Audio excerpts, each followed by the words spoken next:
Welcome to your first video in the NEET PG 2025 visual series. We'll be covering high-yield, concise OBGYN topics made simple and visual, straight from standard textbooks. Let's begin with one of the most important causes of primary amenorrhea, hypogonadotropic hypogonadism.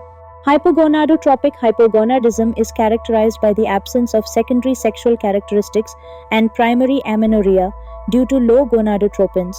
It occurs when the hypothalamus fails to secrete enough GnRH or the pituitary fails to produce or release LH and FSH.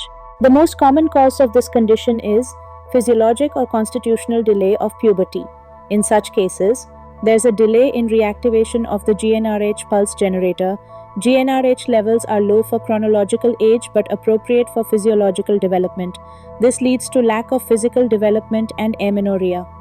The second most common hypothalamic cause is Kallmann syndrome caused by insufficient pulsatile GnRH secretion results in low LH and FSH.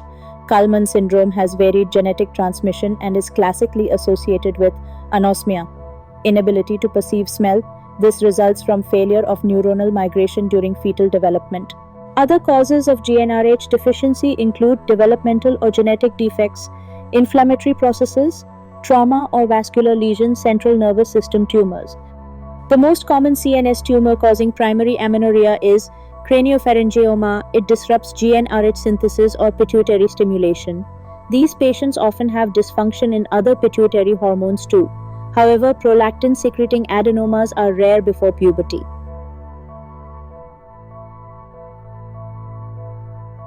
Mayer-Rokitansky-Kuster-Hauser syndrome, also known as MRKH syndrome, is a congenital disorder with primary amenorrhea and 46XX karyotype.